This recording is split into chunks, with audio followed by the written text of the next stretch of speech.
stringent rules tend to be the benchmark in the Olympics? It seems that the most renowned sports competitions around the world are so into the strict rules. Most of them are to provide safety, while others have caused controversies. Today we're about to take a courtside seat on a roller coaster ride because we're spilling the beans on the strict rules that the Olympic players must follow. Number 1. Gymnasts stay calm and controlled.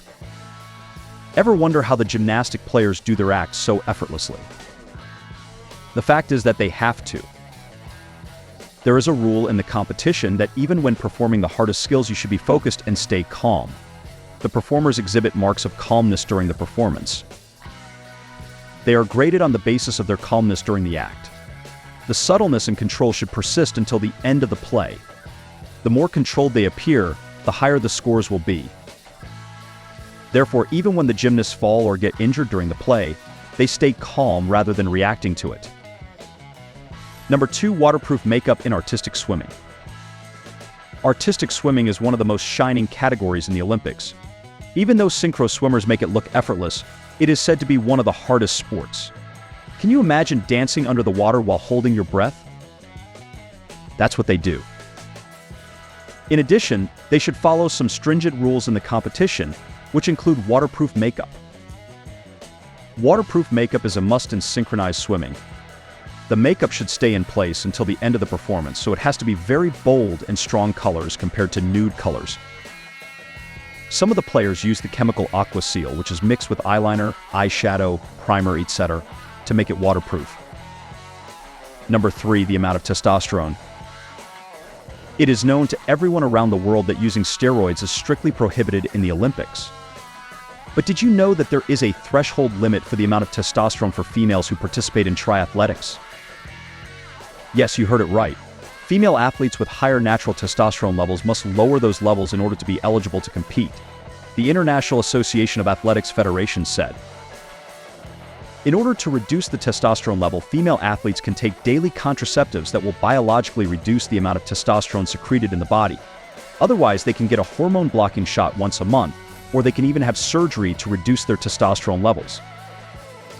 This rule was criticized by athletes worldwide as an invasion of their choices and privacy. Margaret Wambui of Kenya has explicitly criticized this rule by saying, "It is wrong of the IAAF to ask the athletes to take medicine to alter their natural body function. They are now telling us to take the medication. Those medicines are chemicals that you are putting on our body." Number 4. Athletes should not hold hands as they approach the finishing line. Athletes should hold their excitement till they cross the finishing line. Rule number 211, F of the International Triathlon Union's rulebook says that the athletes who finish in a contrived tie situation where no effort to separate their finish times has been made will be disqualified. This rule was pronounced in the Tokyo Olympics qualification events. 2 British athletes who were dominating the marathon, Jessica Learmonth and Georgia Taylor-Brown, were having a neck-to-neck competition. As they approached the finishing line, as a gesture of unity, they held hands together and crossed the finishing line. However, the officials were not ready to accept it, and as per rule number 211, F of the International Triathlon Union's rulebook, they were disqualified. The officials were criticized for such a harsh measure. Do you think it was too harsh? Number 5. No dunking in swimming. Dunking is strictly prohibited in Olympic swimming spots. As all the athletes are swimming towards the same target, some range of contact between swimmers is unavoidable. Such contact is accepted and expected in the pool. But when it comes to dunking, it is a big no. The swimmers will be penalized and even disqualified if they try to dunk deliberately. It is applicable if any athlete tries to push or forcefully grab another opponent in the water, says the rule. Number 6. Men are not allowed to compete in synchronized swimming. Have you ever seen men performing artistic swimming in the Olympics?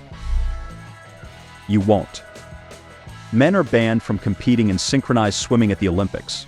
They may perform or compete in local or national synchronized swimming competitions, but not in the Olympics. In 2015, the World Aquatics Championships took place in Russia, and men competed in synchronized swimming for the first time. Bill May won the World Aquatic Championships in Russia, becoming the first man to ever win a gold medal in this sport. The fight for men's rights to participate in Olympic synchronized swimming is still ongoing. But no, we want to challenge that and say boys can do this as well, said Ronan Daly, a member of the Out to Swim male swimming team. Number 7, earphones are not allowed in triathletics. There is no way you can get motivated by listening to music in the racing field of the Olympics. You will have to wait till the race is over. The athletes are not allowed to compete with earbuds in the ears, says the rule.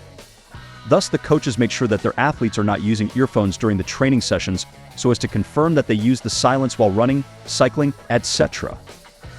Practicing without earphones is very important as it will make you strong and focused during the run. Number 8, no drafting is allowed in cycling. Drafting is when two bicycles ride closely behind one another. While drafting, the cycle in the front will act as a shield protecting the cyclist behind from the wind and resistance up front.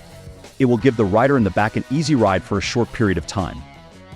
At the same time, the rider in the front will gain nothing but lose something.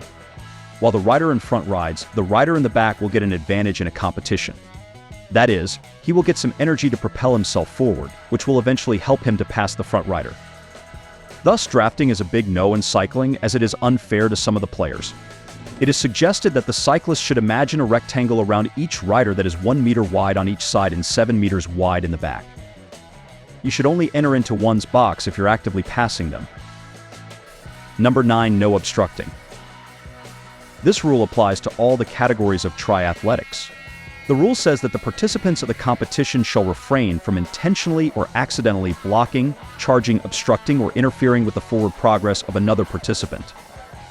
This rule is aimed at the safety of athletes, as obstruction can cause injuries to both. The usual punishment for such an act is a time penalty. In the time penalty, the officials will add a couple of minutes to the athlete's time. It will have a significant impact on the position of that athlete as a result, as the Olympics is a matter of seconds. It can move an athlete from first or second place down to the bottom. Number 10, gymnasts are not allowed to show their undergarments. This rule may irritate you a little. The gymnasts are not allowed to pull out their wedgies during the performance. They can be deducted up to half a point for such an act. Number 11, no yelling of race time. This is a crucial rule in triathletics. The rule says, if your friends shout your time to you to give you a little boost to the finish line, you could wind up with a 2 to 3 minute penalty. The punishment is at the discretion of the officials, who constantly monitor spectators shouting to ensure that the competition is fair. Number 12, no breaks are allowed in gymnastics. The breaks between the performances are considered to be a missed connection.